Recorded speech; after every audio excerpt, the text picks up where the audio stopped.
And that's where I'm coming from today, is that I'm talking to you guys as advocates, as agents of change. And so that's one of the tribes I belong to as well.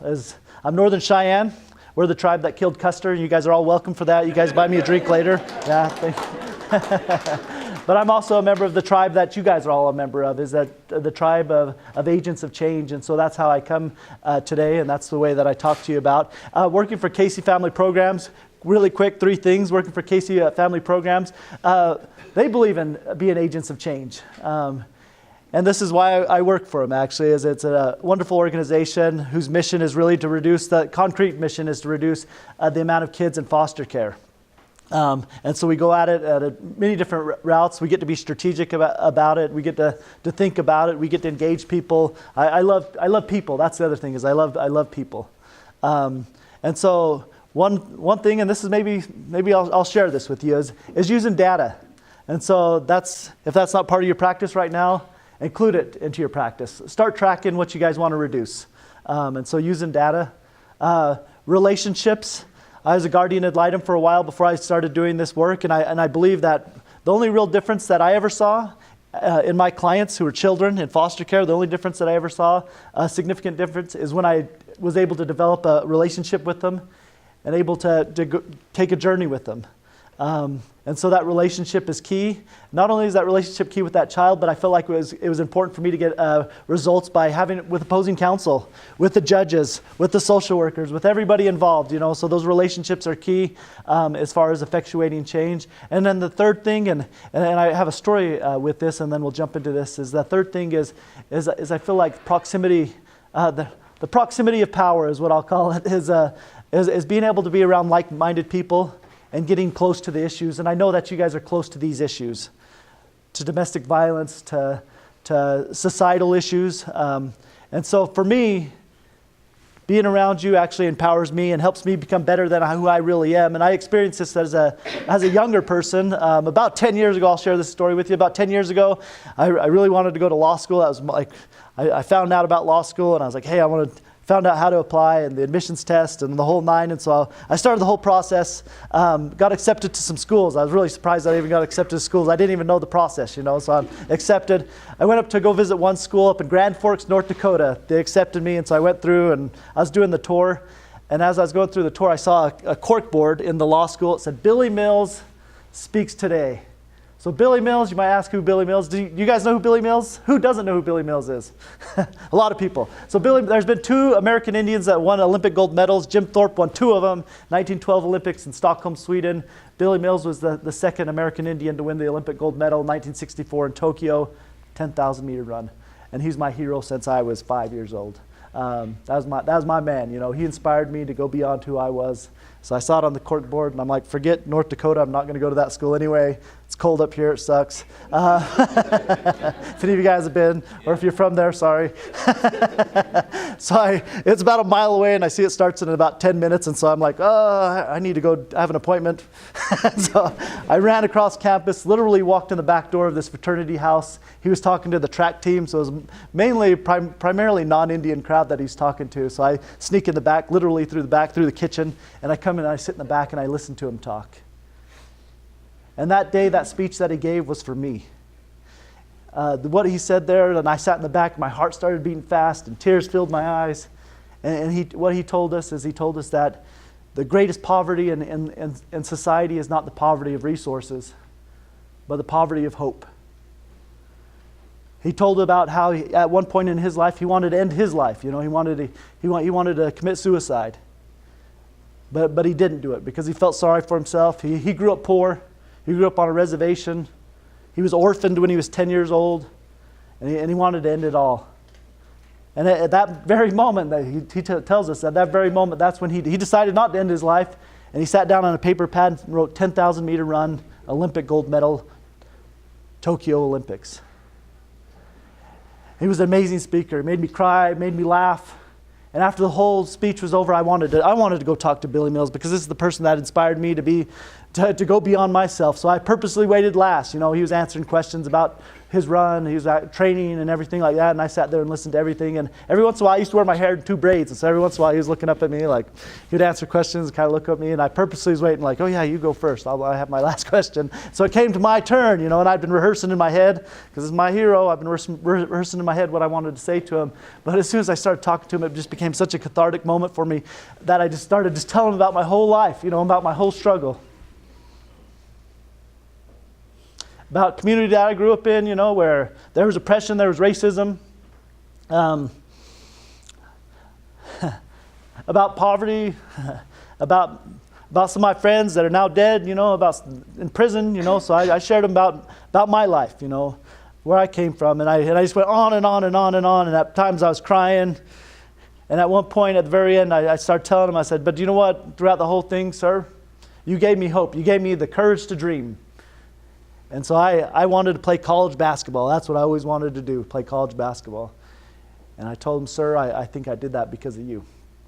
And I said, when I went to college, I've finally learned that, hey, studying and practice are correlated to test day and game day. And so I learned how to study too, and I learned that I like books, man. I like reading.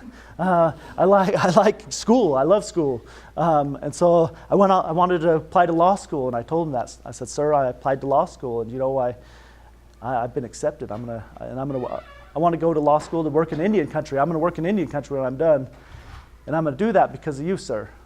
And I went on and on and on for about 10 minutes. I went on, and he listened to me, and he'd shake his head at times, and I'll never forget what he said back to me.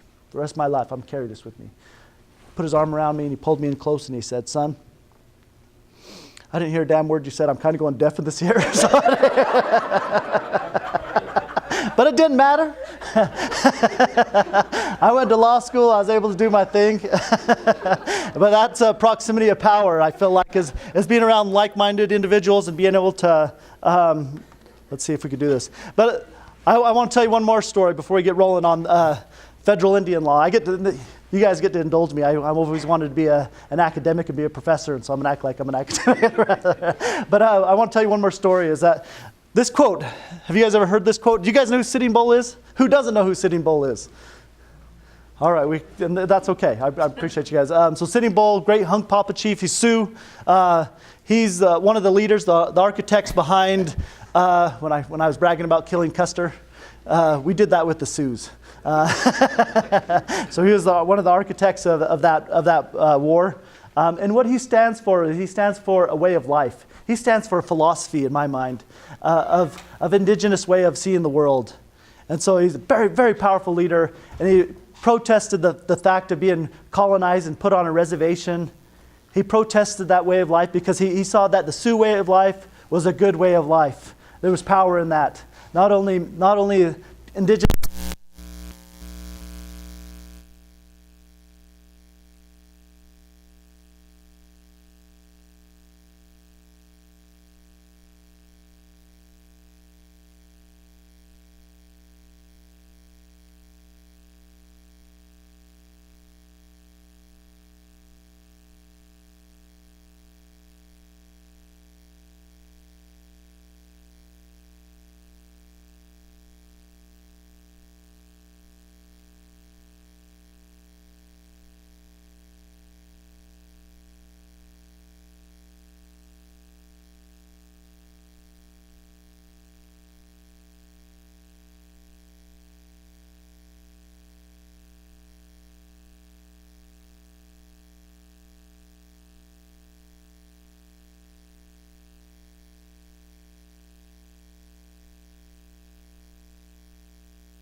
And also your communities as well. So that's where I start off with. So I'm going to jump in and start talking to you about federal Indian law here in a second, which is a whole body of law, and I'm going to talk to you a little bit about it and kind of give you a context. Hopefully it's presentable information. But I want to give you a context of what we're talking about. So pre-colonial times. So way before 1492, Columbus sailed the ocean blue, right? Which, I don't know. That's a whole, I don't even want, you guys don't want to get me started on that. I'll take my time. What time am I working with right now, by the way? So I'll make sure I end on the right time. And so, pre-colonial, before contact, indigenous view, children were viewed, and I think this is different. You can even see this today. Children were viewed in a different context. I was up actually in Northern Arapaho just recently. You'll see some slides here from Northern Arapaho because I did a presentation up there and I thought these were cool slides, so I put them in this presentation. But community members talking about children are viewed as gifts. In my childhood, not that I wasn't bad or anything, I spent some time in DT, been suspended from school, but albeit I went to San Juan School District, so I was suspended in elementary school twice. And so on that pipeline, but I was never hit growing up, never abused, never. My dad viewed us as gifts as well. He grew up traditional, and he viewed us as gifts. I could look at it, look back. He talked to us for 3 hours. He talked to us, but I've never been spanked. I've never been shaken. That's never happened to me because of that traditional perspective. So children are viewed as gift. Actually, the Sundance, our Sundance, the Northern Cheyenne Sundance, that's initiated by children. Our major ceremony is initiated by children. The bear dance, actually, the Ute bear dance, that's initiated by children. Children chase the bear, so that's initiated by children. So children are the key aspect of our society, I propose.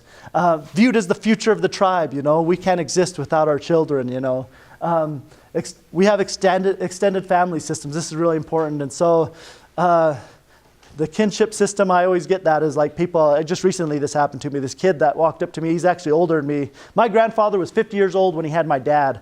So for that reason, a lot of my cousins and everything, they're really younger or really older than me, really older than me. And so I had to figure it out. Actually, I had to sit there and draw a whole chart out to find out how this kid was related to me, because he comes up to me, he's older than me, and he comes up to me, he's like, "Hey, uncle." And my friend's like, "What the hell? He's calling you uncle?" I'm like, "Yeah, but actually he's my second cousin, once removed, but our kinship systems are very expansive.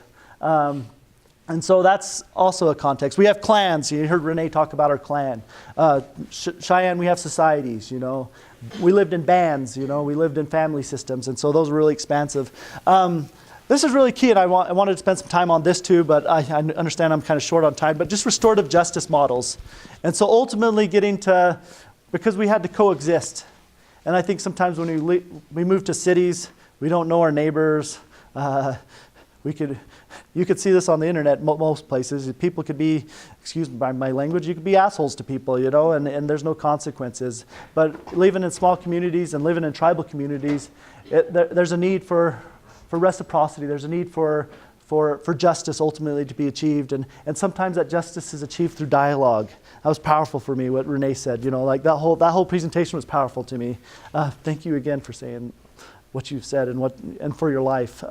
So ultimately getting to that place of justice, and that's something I spend a lot of times thinking about. I'm supposed to be a lawyer, right? So I'm thinking a lot about justice. How does that all correlate? And so what happened to us as tribal people? What happened to us as tribal people? I tell you about the stuff that's pre-colonial, and then we see sometimes dysfunction in our communities. Or if you've ever been to, how many of you guys have been to a reservation? Who hasn't been to a reservation? Okay, we have some people. I appreciate you guys telling me so I could give some context to this. And so if somebody said, "Hey, explain federal Indian law in 2 seconds." If that ever happens to me like on Jeopardy or something, this is what I draw. And so this Venn diagram, this is what federal Indian law is. It's explaining the relationships between the three sovereigns in our democracy. And so the federal government, state governments, and Indian tribes. You actually see this in the Commerce Clause.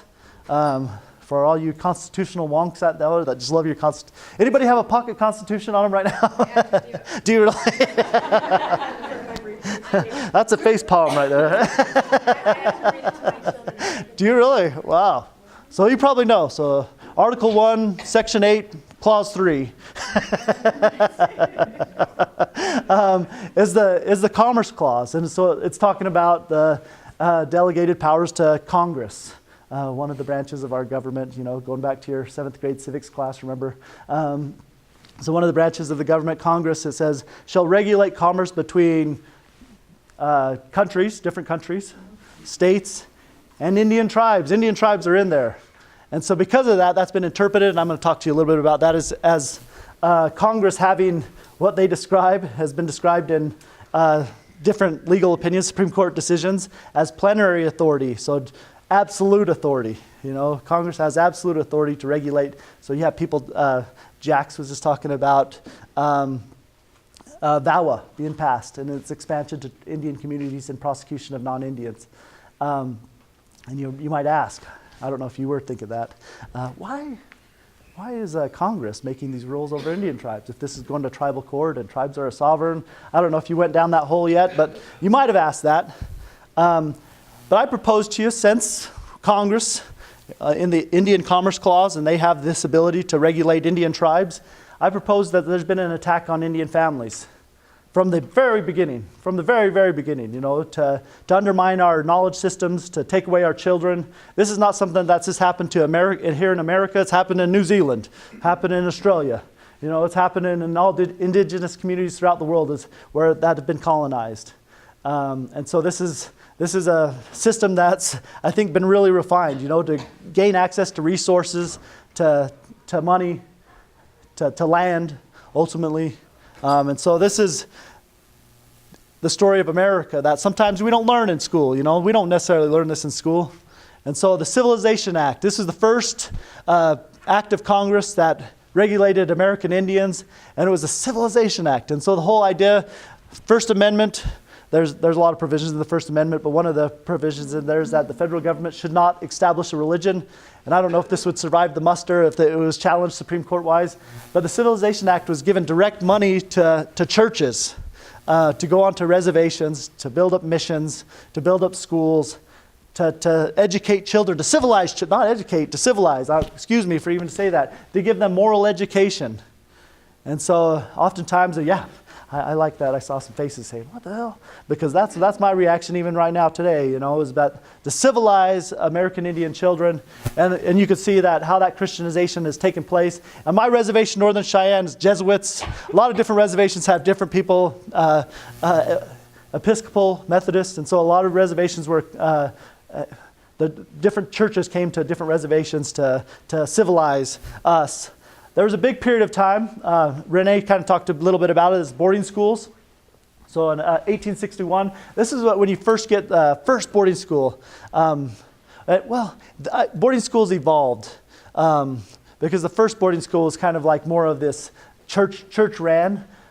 But as it evolved, it became a federal government-sponsored program. It was a federal government-sponsored program. Church was receiving funds from the feds. But at the height of it, you have this guy named Richard Pratt, who had these ideas and was kind of looked at as like the leader of Indian education. He was like, anything about Indian education, let's go to Richard Pratt. He was a military man. He was a captain in the Army. He's famous for a quote. Did I put it up there? Yeah. Kill the Indian, save the man. He's famous for that quote. And so the whole idea was to militarize them, turn them into soldiers, take away their identity, cut their hair. Tribal traditions were the enemy of the government. So actually a lot of research is finally coming out of Carlisle. This is a famous school. It's famous for Jim Thorpe was actually the most famous graduate. But I was recently talking to a researcher who's doing some work at Carlisle, and she told me more children died at Carlisle than graduated, than completed their program. They were there to teach them traits. So more children died at those programs than actually completed school. And so up at Wind River Reservation, there's two tribes up there, Eastern Shoshone and Northern Arapaho. And so they sent their kids off to boarding school, and it was actually that was an act of good faith because they were negotiating with the federal government, and they wanted to show good faith that, hey, we're willing to work together, we're willing to comply together. And so the tribal leaders, the government leaders, the community leaders said, as an act of good faith, we will be leaders for our community and we'll send our children to boarding school. Can you imagine that? I have two children, and that's so tough for me to imagine. But you can see 15 altogether were sent, and only 6 survived. And so you look at this, and this was actually an exhibit. I took some pictures of this exhibit down at the Heard Museum. They did exhibit on boarding schools. But once again, the numbers up at Wind River, of the 73 total children sent to boarding schools, only 26 survived. 26 children survived going to the boarding school. 36%. Those numbers are comparable to Dachau, the concentration camp, in Germany. So I'm not just being inflammatory with words or just trying to be provocative when I say Holocaust and genocide. When I use those words, I'm not trying to be provocative. I'm talking in a very sincere and real sense there. It occurred. And so going towards Indian child welfare, and this affects us as communities, and this throws us off as communities. I actually have a story, but let me run through this really quick. So the Indian Adoption Project, this was once again a federal government sponsored program. They teamed up with the Child Welfare League of America, and the whole idea was actually to remove children from the reservation and to put them into white families or non-Indian families, but we're talking about Leave It to Beaver here, This is that age. So we're talking about white families, not non-Indian families, in the cities to give them an opportunity and a chance at life, So since then, the Child Welfare League of America, I think, issued an apology like a couple of years ago, acknowledging the horrible, this was a horrible act that they did, that they participated in, and it was the idea of let's save Indian children. And so this idea of a very paternal idea of hey, I'm above you guys. I need to save you guys. You need my help, even though you're not asking for it, you need my help. And so this very paternal notion of saving children. And you might say, man, hey, actually everywhere I go, not everywhere I go. I actually grew up in Utah, so I know a lot of people here. But it seems like when I give this presentation, and maybe it's going to happen to me today, somebody will come and say, oh, you know what, hey, I grew up I had an Indian brother. It was in the Indian placement program. And so there was actually a church-sponsored program, LDS church-sponsored program that we're not talking Leave It to Beaver here, we're talking married with children here, we're talking a little bit down the road. This program ended in the 90s, I could have been a part of this program, and I don't feel that old. Maybe I'm lying to myself. But this program ended in the 90s, and so, but it's interesting, and I show this clip before I talk about Indian Child Welfare Act. And so the Indian Child Welfare Act was enacted in '78. And so sometimes when I present about the Indian placement program, people say, oh, what? How did this last all the way to 94? Is actually there was a lobbying effort that occurred. And so they set back, and this guy right here, his name's George P. Lee. He was Navajo. He was actually kind of put up as the poster boy of the program, is that he went through the program and he became educated, he had a PhD. And just recently he passed on, actually, and so I want to honor that, as he just passed on. And but I read the newspaper, and I've read a lot about him. He actually wrote a book, and so I've read about him and learned about who he was and where he came from. But he not only, I think this was celebrated, and actually he was vilified for this, on a lot of different sides. But also he stood as a tribal education reformer. He worked in tribal colleges at the front end of this. And so I think a lot of people failed to recognize that in his life. But it was interesting, I read, but this is, they were proposing an amendment. So they went to Congress to make sure that the Indian Placement Program was exempt from the Indian Child Welfare Act, and they were successful. There's actually a quote from the sponsor of for ICWA, South Dakota senator, that said, if the Mormons are not on board, then this is shot. And so they had that much sway in this, is that they had to kind of cater to what they wanted. And so this is what they proposed. It was to make sure that was exempted. What they ended up getting was something very close to that. And so temporary foster placements, or temporary placements where parents could choose to end the program, is not an ICWA proceeding. And we'll talk about what that means too. That's a term of art. A child custody proceeding, and so it's not part of it. But it was interesting, and I had these pictures. And so when he passed on, though, I thought this was really interesting. I heard that he'd passed on, and I read the newspaper. This is, 4 years ago or something. And I opened up the newspaper, and I saw, George P. Lee dies. And I looked at the newspaper, and they had these two pictures up next to each other. And so they told the story. Actually, the story was like, oh, he was such a great man. He was a LDS apostle or LDS general authority. So he climbed up into the hierarchy of the Mormon church. But then he was kicked out of the Mormon church. I don't know if you knew that. And so they showed these two pictures together, actually. And so he was actually incarcerated for a period of time. This is his mug shot. And so they put those two pictures together. And I'm like, I've seen that before. I've totally seen this before. Where have I seen this before? And it was back in the boarding school era. Is that they would do these side-by-side comparison. Is civilization, savagery, put them up next to each other. The civilization looks like this, savagery looks like this, And so it's alive and well. It's still happening even to this day. This happened a couple years ago when I saw this in the newspaper. So it frames the way that we think of the world. Sometimes this is really unconscious. We have an unconscious bias and an unconscious prejudice. All of us have prejudice. I have prejudice, So like all of us have those things. And so ICWA. And so it was enacted, and there was a congressional study that happened right before, is that they sent out a commission with a lot of federal legislation. They'll do a commission to get some studies, get some numbers, to find out really what we're working with. So the government funded a commission, and they researched this. They found out 25 to 35% of all Indian children are not living in their biological homes, living off reservation a lot of times to be saved. And so what I say, and I'll jump this really quick. Hold that thought, because I actually want to say something about the act after this, but you might want to talk about the relevance of federal Indian law. Why is this cat talking to us about federal Indian law right now? What the hell is this? And it's a whole body of law, it's a whole body of law out there.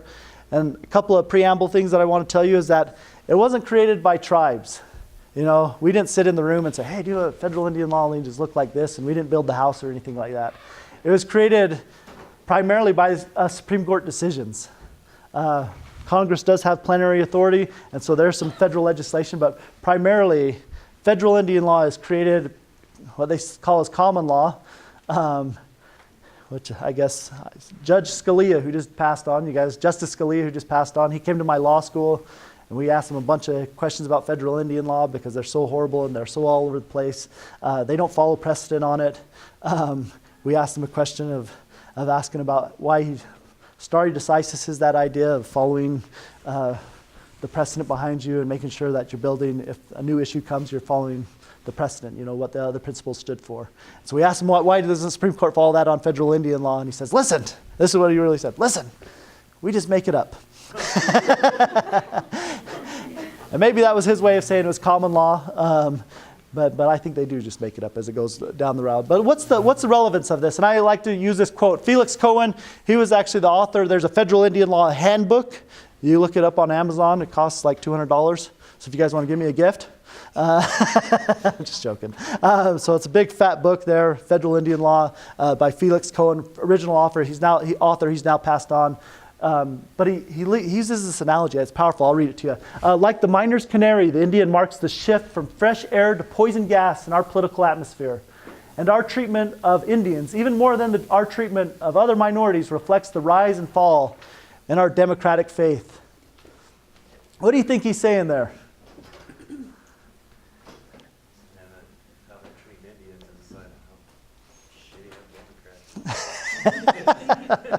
Can we get that on a t-shirt or something? Who's the organizer of this conference? Let's put that on the t-shirt. That's good. Thank you. Yeah, thank you, Ryan. Appreciate you. That's exactly what he's saying. Is he's talking about our society, these notions that we have of freedom, of equity in our society. I think when we look at our history of the treatment of American Indians and Indian tribes, we can see how bare bone horrible it is, As that I like to use this example as you look at the Declaration of Independence, We all celebrate 4th of July, right? Well, I don't. I'm sorry. But 4th of July, you look at the Declaration of Independence and the preamble of what does he say? We believe that all men are created equal, But if you look at the Declaration of Independence, Constitution, two separate documents, but also it's worth me saying this, Declaration of Independence, also in that same document where he says all men are created equal, you have to go down and scroll down a little bit in that document. And he also talks about Thomas Jefferson also talks about the merciless Indian savages in that same document right there. The merciless Indian savages. But also the Constitution, when the Constitution, the forefathers, and we've been told a lie, man, I'm telling you, there's mythology that's built around this whole thing, is that I don't mean to be conspiracy guy. I don't have a aluminum hat that, excuse me, I'm getting all crazy up here. I need to slow down. But on a very practical note, the Founding Fathers, when they're drafting the Constitution, you might think your interests are represented in there, and I'm telling you they're not. There's qualifiers to even be in that room, and so to be in that room, you had to be a man. So immediately, a lot of you guys are not in there. You had to be white. Now a lot of you guys are not in there either.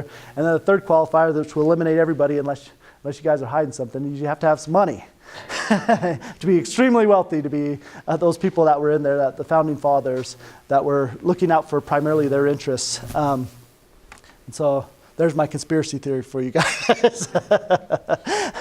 But these are the foundational principles of federal Indian law. So once again, if I had only a short period of time to explain what federal Indian law, and that this happened in the first three decisions. There's something called the Marshall Trilogy. There were three decisions that happened in the 1820s and 1830s that went before the Supreme Court. And these were the principles that came out of federal Indian law, and they still actually apply to this day. They still apply to this day. You look at these four foundational principles, is this idea of tribal sovereignty, that they were separate from the federal government. They're extra constitutional. This comes up in ICWA. Actually, the Supreme Court case that she was talking about, this is one of the issues that's coming up, is the Constitution's notions of due process, the things that when you get arrested criminally, you've probably been arrested, right, Ryan? I'm just teasing you. I know Rad has, and so when the judge is reading you his rights, and so these notions of due process in our society, of what that looks like, whether that applies to Indian tribes. And so this came up actually the case of double jeopardy. You can't be charged for the same crime in the United States. But in Navajo, it was actually domestic violence. Guy was being, actually sex abuse, I'm sorry. Sex abuse, the guy was being charged federally, but then the tribe Navajo Nation was also going to criminally charge him as well. And so he's going to go to prison for, it was the same crime. And so that went up to Supreme Court, the question was, so are Indians part of the Constitution? And the answer is no. And so they're complete sovereign, and this is a foundational principle of it. Indian property, this is kind of a nuanced area, and I think it's just worth for me to tell you about this, is that when you go to law school and you first day in property, they say property is like a bundle of sticks. So whenever you have property, and my computer, this is not mine, but pretend it's my computer here, is that because I have property ownership, proprietary interest in this computer, I have a lot of rights that are associated. I have the right to rent it if I want to rent it to this guy. I have a right to lease it. I have a right to trade it. I have a right to destroy it if I want. I have all these rights that are part of this bundle of sticks. And actually, when you buy a house, you look at something that will say full fee simple. If you ever mortgage, the description of your property, of your ownership in it is full fee simple. Actually, Indian tribes, so Indian land is actually not held in full fee simple. It's held in trust primarily. Of course, there is land that's held privately by tribes, but most tribes actually, because of this, now put land into trust. As soon as they purchase land, they'll immediately put it into federal trust. And so that gives you're missing one of those sticks. And maybe one of the important parts of those sticks is being able to sell it. You need your trustee's approval when you're selling it. Actually, this has hindered economic development. They're looking at ways of solving this, but it's a big hindrance on economic development. Case in point, I'll use the Utes. Just one of my jobs before I worked at Casey, I was the chief of staff for the tribe. The leasing process for an oil and gas well on the reservation, if it's private property, it takes about 30 days to go through a leasing process, so somebody could drill on your private property, on Sheldon's private property, whatever. But for an Indian tribe, it's almost 2 years. It's a long process of going through this leasing. So that's really, I know if I'm doing business, I want to hurry up and dig. I want to hurry up and drill. So I'm going to go with private property owner as opposed to tribe. Because of that long, lengthy process. And so it's a big hindrance. But one of the key provisions, and what we're talking about here today in VAWA, so violence against women, and this is one of the key principles that came up, is limited state authority. And so one of the questions in one of the part of the Marshall trilogy, and I don't have time to go through the whole trilogy, but it's these last two are really important, is that limited state authority.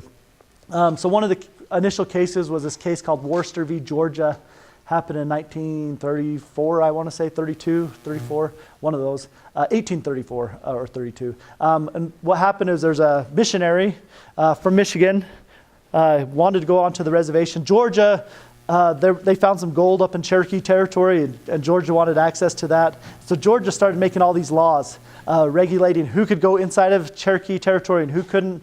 So in order to get into Cherokee territory, you had to get a license, and you had to take an oath to Georgia. And it's like, I read the oath, it's ridiculous, like, hey, I promise that I love Georgia and it's great, it's like all these just really flowery BS language, excuse my language, but it's just a lot of that. It's just a lot of really stupid stuff. And so the guy didn't take the oath, he didn't get his license, he went onto the reservation, was arrested, criminally arrested, put in jail. So they appealed this case all the way up to the Supreme Court. And the holding in this case is that states have no regulatory or criminal jurisdiction within Indian country. And so if you look at a lot of the treaties, a lot of tribes, there's over 600 treaties signed, only less than half of them are ratified. So those other half are not as good as the paper that they were written on, So, but still, tribes were removed. Actually, Spanish Fork Treaty, whole people were moved up to Uinta Basin. I lived out in the Uinta Basin. I think Spanish Fork area is a lot nicer. I know there's better fishing down there, is what historically tells us, And so, but they were moved out to the Uinta Basin with none of the treaty rights that are associated with that original treaty because it was never ratified by Congress. And so, you get a lot of unfulfilled promises through that treaty. But they're mostly boilerplate treaties. And one of the provisions in the treaty was talking about there's a bad man's provision. So any bad man that comes into the reservation, that maybe it's domestic violence, maybe he's just causing a lot of trouble. But non-Indians that come into the reservation, the feds they say, hey, we'll prosecute that individual. The feds will. So there's a lot of case law that kind of gives that some nuance. But one of the key I guess it's worth me talking about right now. So one of the key decisions, and you might ask yourself, is why? So there's actually a reservation pretty close to where we're at right now. Federally held land. Is it Shivowitz Band?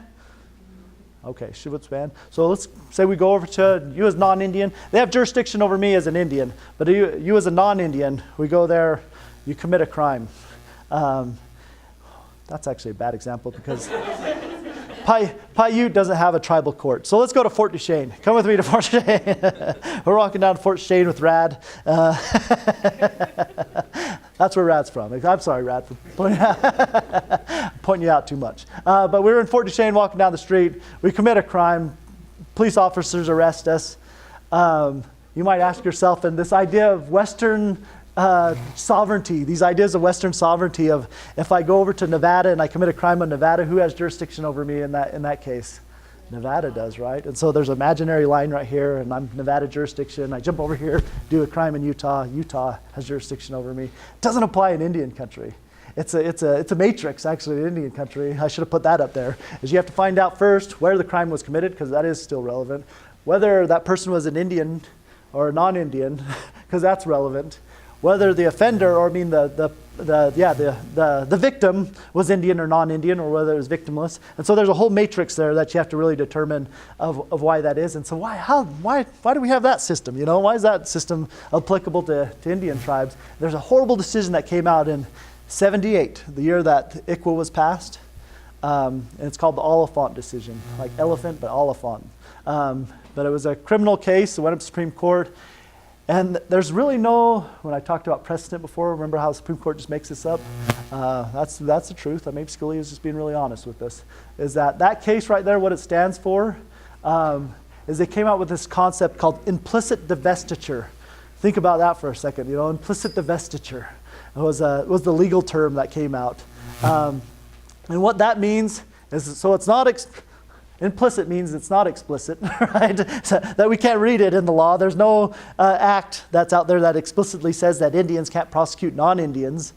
But it's implied in a lot of implied in a lot of the treaties. It's implied in a lot of the federal agreements, is what they said, that this has always been applied, that tribes don't have jurisdiction over non-Indians. It's always been implied. But it was implicitly divested from Indian tribes of being able to prosecute non-Indians. There were tribes that were doing it, but they were divested of that authority after the Oliphant decision. And so that's why we have this big complicated mess up there, and why VAWA was so crucial. Like VAWA is we live in a time where I think that's huge for me. You know, when I found out VAWA passed back in, 3 years ago? When it was renewed, but the tribal provisions were included. That's a significant portion for Indian tribes, being able to exercise sovereignty. Is being able to, 80% of domestic violence that happens on reservations, non-Indians. And so the ability to protect your community, a lot of people on reservations that are non-Indians know about this loophole. You know, it's not like they know, they're just like, oh, hey, I didn't know that happened. They know, they're very conscious of it, you know, so for a community to not be able to protect itself is a very significant hindrance to not only sovereignty, but community safety. And so that's been solved, and that's a huge victory, I say. But ultimately, we want the whole criminal jurisdiction, the territorial mindset. If you commit a crime in Indian country, tribes have the ability to prosecute you. There's a lot of reasons for that, not worth me going through. But we already talked about trust, federal trust relationship, how they put land in. So I kind of talked to you about that fourth principle. How come this is not coming up? Oh, I don't know. If you guys want to, I made this cool model here because, like I said, I thought I was a federal Indian law professor. But this just kind of shows you about how this notion of how sovereignty, if you look at powers of any sovereign, which is the big thing, this is an onion. And how the Supreme Court has really reduced it. With that, really the limiting principle is that implicit divestiture principle over criminal jurisdiction. And so I think as we progress more in our society, that's going to expand again, I hope. But moving on to ICWA. I'm sorry. I've been jumping around a lot and telling you a lot of things. How much time do I have? Who's keeping track of my time?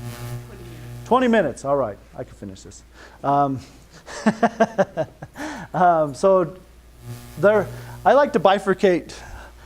So here's Sheldon Spotted Elk's statutorial interpretation right here. You know how to read a law is if you could bifurcate laws into rights and responsibilities.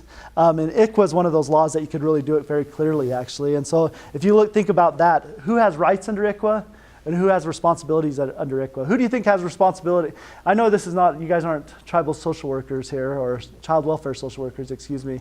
And so I'll just tell you, I'll bear you the suspense. The responsibilities actually lay upon state tribal child welfare agencies, so like DCFS, and state courts. And so nothing under ICWA is requiring tribes to do anything. You know, it's not them. They have rights under it, so they could choose to exercise those rights. I like to tell this story, actually. One of the First Amendment cases that goes up, free speech cases, is this. It's a case that has significant, it's significant in the free speech timeline. Is this guy goes to federal court, he's being prosecuted, and he wore a jacket, and on the back of the jacket he said, F the draft. He wrote that on the back of his jacket. And so you could use an explicitive, and you could go to federal court, and it actually finds out that's within our free speech. So do you guys know that? You could do that. That's your right. We can put that on the t-shirts too, you know. So, that's our rights to do it. Do we choose to do that every day? You know, do we choose to exercise our rights to the maximum extent? I'm not. And so, but ICWA's, if you think about it in the same way, ICWA's the same thing as, you know, we have the tribes have the right to intervene at a very high level. And ICWA, and I was going to say this earlier, is those principles that are within the columns, the four foundational principles of federal Indian law. I propose to you that ICWA is the highest of all of that. Of the current legislation that we have, I think ICWA stands as the best of federal Indian law. It gives deference to tribal courts, to tribal sovereignty. It gives the ability for tribes to make decisions over their children. And so it's a significant law that protects families and children. And so these are some of the rights under ICWA. Not worth me going completely all the way through that. On the other side, responsibilities. And what I'll spend the rest of my time on is talking to you a little bit about these responsibilities and why that's important. And then I want to end with a call to action. I'll end with a call to action. And so ICWA responsibilities, it's important to identify Indian, I'll read through them, and then the next few slides will actually go through more specifically what they are. So identification of an Indian child or Indian children, that's a term of law, being able to determine what that is, and I'll tell you what that definition. Child custody proceeding, we talked about that a little bit and how the LDS Church was able to receive an exemption from that. Proper exercise of jurisdiction is that cases that happen within reservations, states don't even have jurisdiction in the first place. So they can't adjudicate those cases. Those couldn't go before the court in the first place. Proper notice of the proceedings. So making one of those notions of Western due process that we have, is that you need to be notified of the issues, that tribes actually have rights to notice. Active efforts. And so oftentimes, anybody has ever worked in child welfare in here? All right, we have some people, all right. And so if you've ever been to court, you probably have been to court on that. And so if you go to court on that, actually state law, you can see that there's always provisions in there that it says reasonable efforts need to be found before the removal of a child from his biological family, something to that extent. So reasonable efforts, ICWA provides that active efforts need to be provided. So a higher standard, active efforts need to be provided. The BIA just recently released guidelines on how to interpret this. And so they gave us 15 examples of what active efforts look like. Because actually California, I like to tell the story. California, they were interpreting this because this went up to Supreme Court. What does active efforts mean? We just have it there. What does that mean exactly? And so the California, to give you more clarification on this, I want to tell you what active efforts mean, is it means more than reasonable efforts. That was their holding. So I don't know if that's going to educate you too much, but it didn't me. But that's what active efforts, they give you examples. And so one of the examples they say is like, say you take my children away from me and I have an alcohol problem. And so instead of saying, hey, we know a treatment center, here's their card, go call them, that you might sit down with me and make that phone call, or you might give me a ride over there, to make sure that I get connected with the right people. And so active efforts, taking that one extra step. And I propose to you that active efforts need to be happening on all these cases. That we shouldn't be, when we're dealing with human lives in the work that we do as change agents, that we always need to be active. And so I think there's a parallel to that, to the work that all of us do in here, is being active and making sure that we are always above just reasonable, We don't work at 7-Eleven, we're not just punching the clock, we're dealing with human lives here, so there's my plug. QEW, it's called a qualified expert witness, so that initial hearing, and then also on termination of parental rights, you need to actually have an expert from the tribe that knows community safety standards and tribal traditions of raising children, and so they need to be put on the stand to be asked those questions.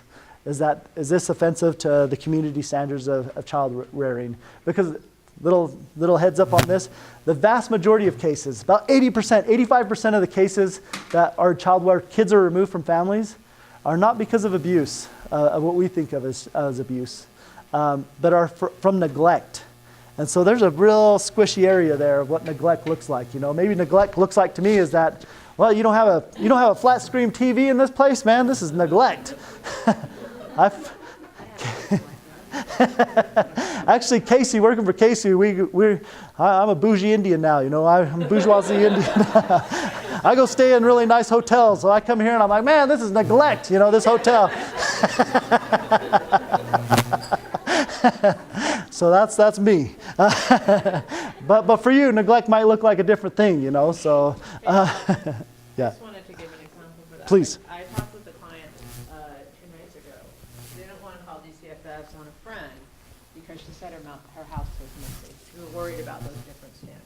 Wow. And so she was really resistant to calling DCFS, even though she knew she should, but she was afraid her children would be taken away. I was like, wow. Your house is messy, that's not a big deal. You have kids, you live a real life. So it's really helping to understand your clients, what those standards are, and being an advocate if DCFS does get involved for what's really happening in the family, in the home. Yeah. These are crossover issues. Actually, we were having that conversation at dinner last night. I think a lot of families that are experience the child welfare systems might experience domestic violence. So I think it's important for you to be educated on those issues, going into houses and to really understand that. And understand community standards. Please. Not with our organization, but I have a friend who I'm helping. Her mother, she enrolled. She is not. And her child particularly, child who she has with a white man. Anyhow, I told her to get the tribe behind her, yet they wouldn't even recognize. They sent a letter saying that she is of descent, the child is of descent of an enrolled youth member. So will this apply to non-enrolled tribal members also? Man, that's a good question. That's the next slide, actually. They took the baby from her in a white family home, and they're trying to place the baby. I'm like, you need to fight me, you try to help me, you need, I was trying to help her, but it's, Yeah, yeah. go ahead. That's the next slide. Can I answer that with the next slide? Okay. And so the last is placement preferences. There's placement preferences. Right now, I'll get to that question next. But right now, it's good for me to tell you this, and it's good for you to know that right now, and I'm not being crazy. Don't have my conspiracy hat on right now. But it's good for me to tell you right now is that there's a fight against ICWA right now. There's a full frontal assault on ICWA right now.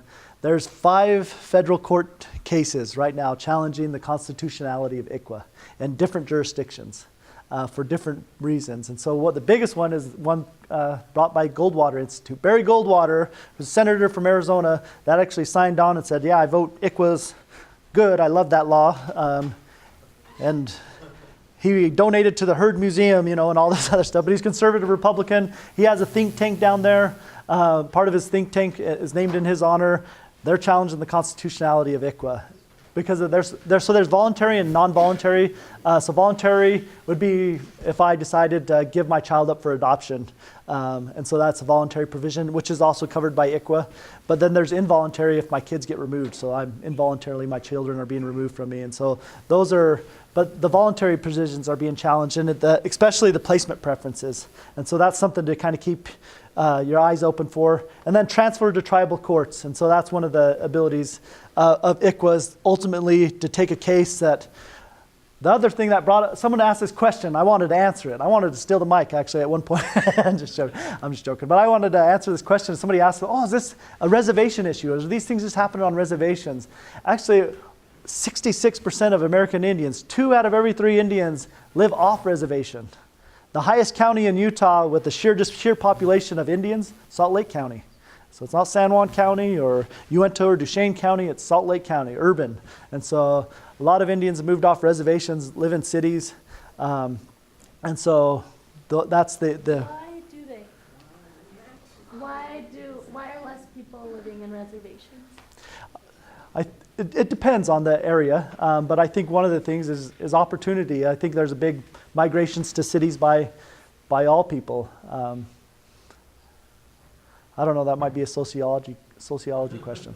In my armchair sociology, that's why it's happening. What's that? Yeah, that's right. And so transfer to tribal court, but to your question. And so you asked this question, so who is an Indian child under ICWA?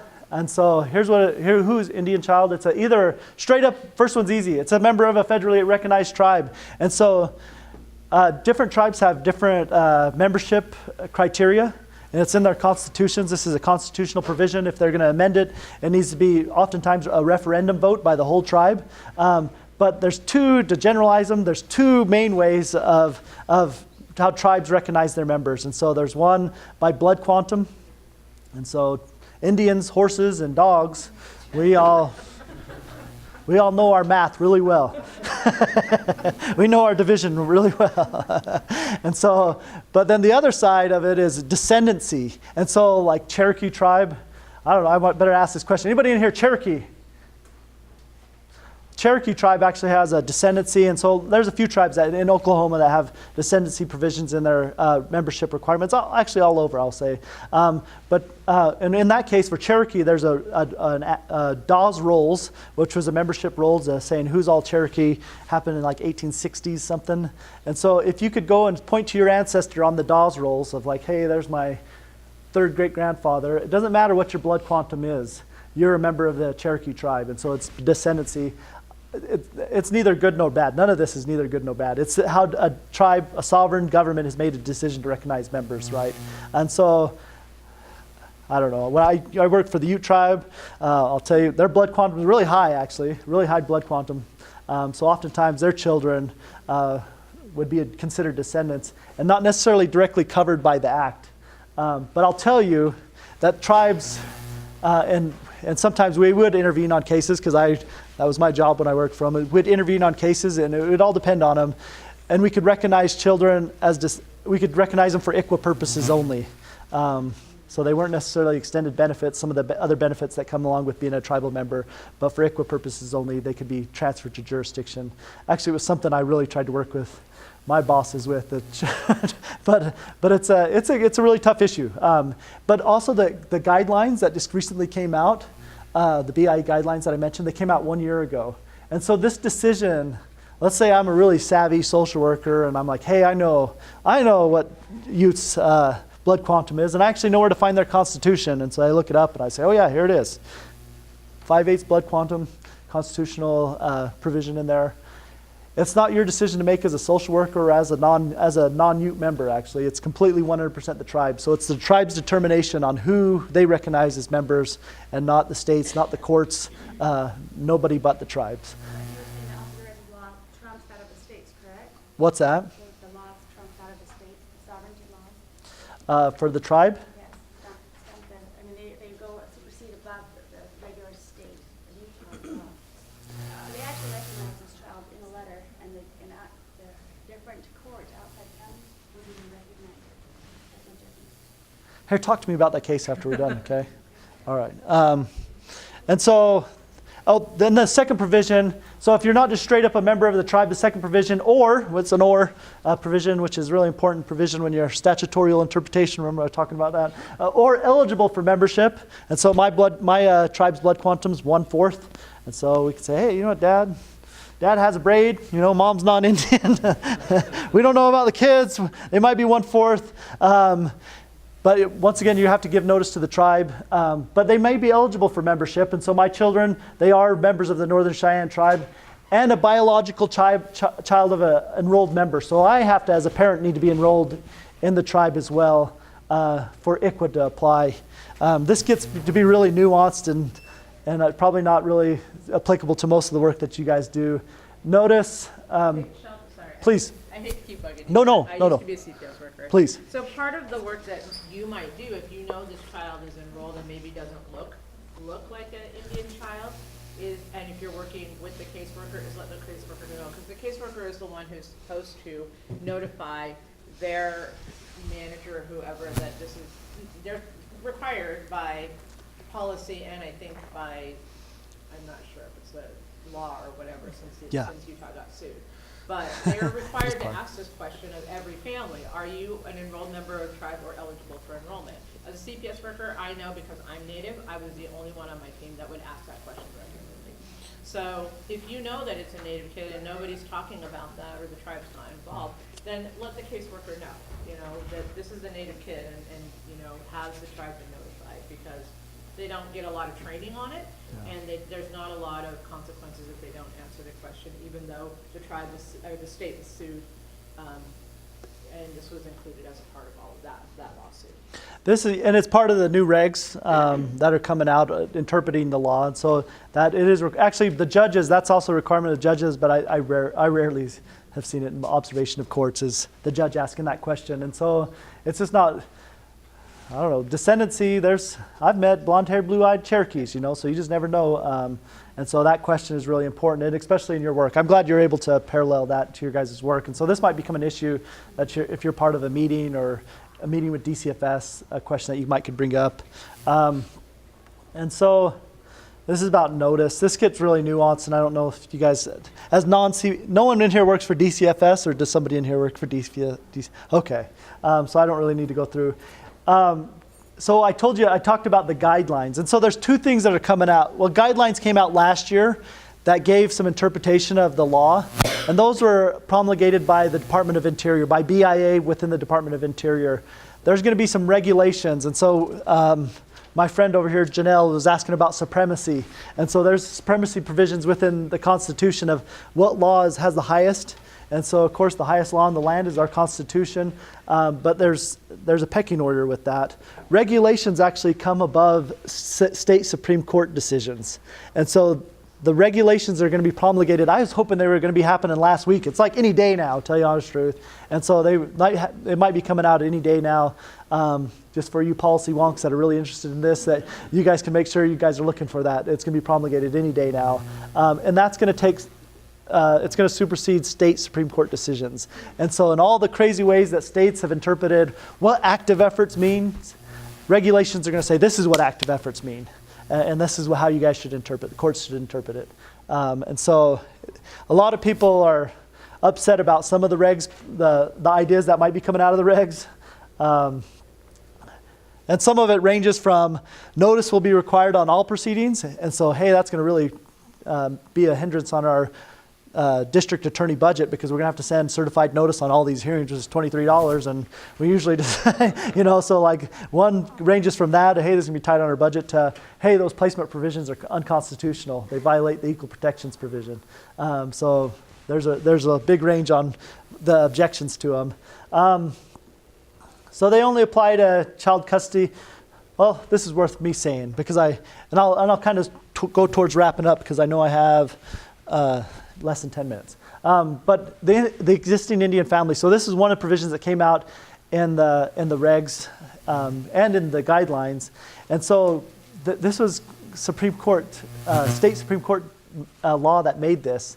And it's particularly outrageous. I find it particularly offensive and outrageous. Is that there's a provision in ICWA that requires, so the active efforts provision, and then there's a higher evidentiary requirement to terminate beyond a reasonable doubt, which is the criminal definition on termination of parental rights.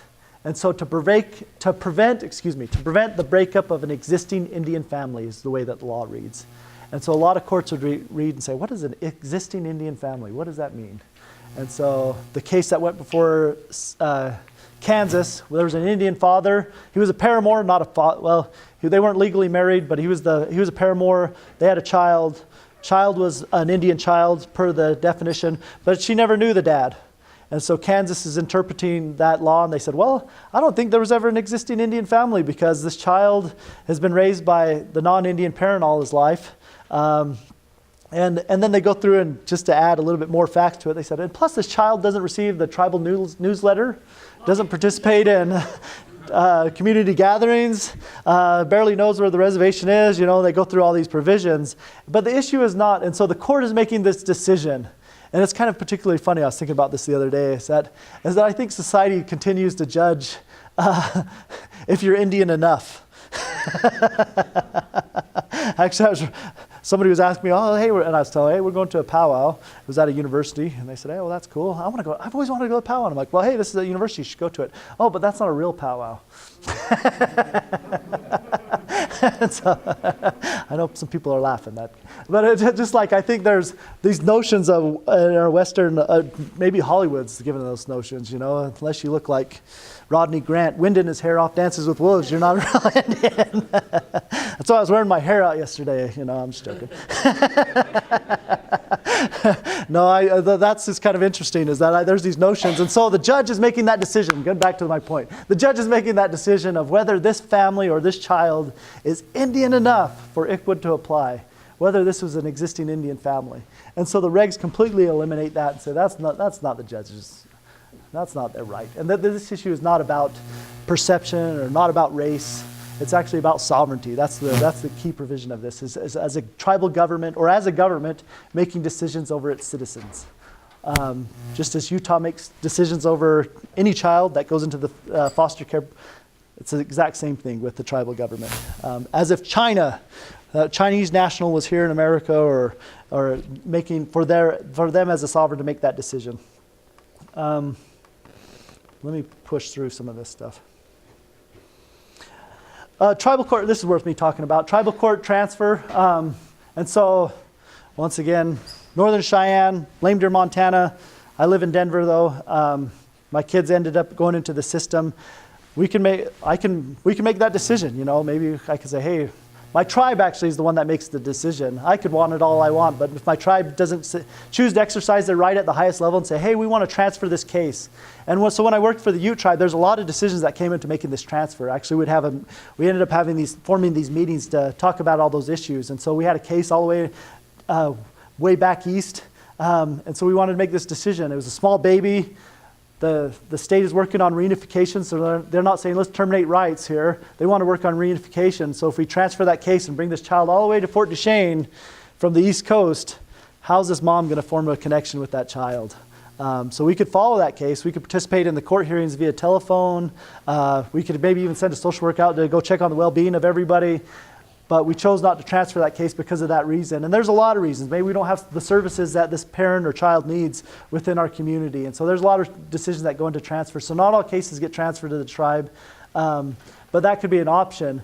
But let's say I don't want it to go, maybe my auntie, that's the tribal judge, just completely hates me, and I know she's not going to give me a I make jokes about tribes being kangaroo courts, but let me tell you, all courts are kangaroo courts, man. State court, it's kangaroo court. We could go down the street and it's kangaroo court too, man. I'll tell you.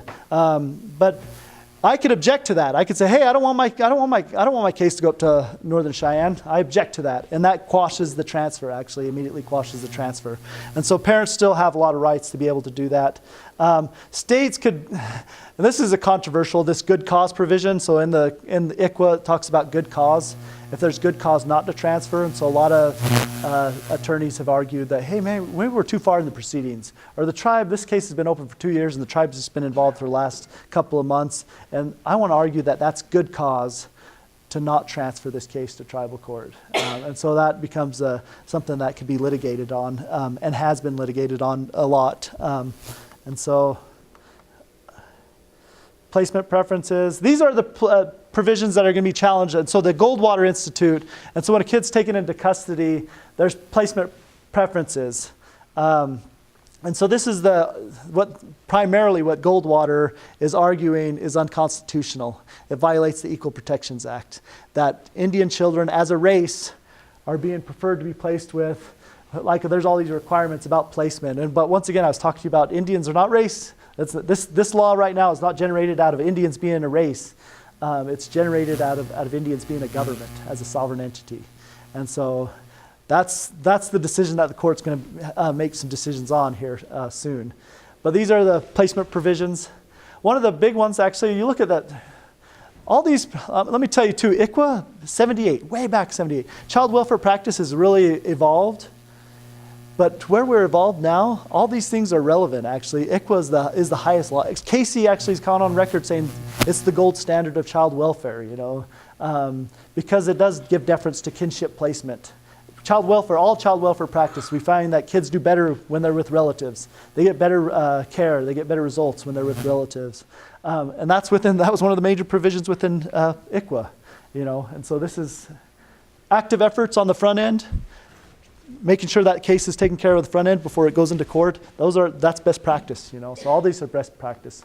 And I'll wrap up here. Oh, let me go back. So I'll wrap up with this. I'll wrap up with this and then a story. Actually, this comes from, and if you guys have any questions about ICWA, I just pull me out in the hall. But this actually comes out of an education book. And I thought this was really powerful. But as Indian people, listen to me on this one, and as non-Indian advocates, I want you to listen as well, because this talks about our call to action together, maybe. So creating change is uniquely difficult for American Indians. For to do so, American Indians must articulate the problem to others who rarely share similar experiences or look at the problem in a similar way. Thus, American Indians trying to create change finds themselves in an untenable position of always complaining about something. As a result, when American Indians raise their voices to draw attention to problems which need solutions, they find themselves the target. They become the problem.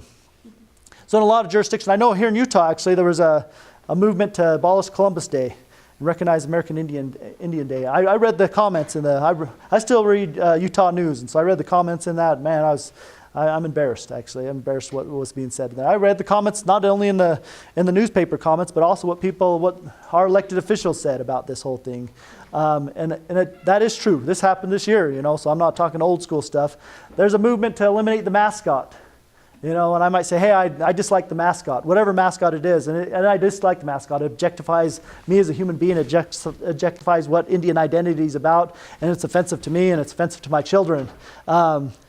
And so maybe I say that publicly, and you're like, man, what a crybaby Indian up there, And so this guy's just complaining about everything, But I think this is the crossover, and this is our call to action, is for us to be able to come together on these issues that affect our society, not just Indian communities, but our society.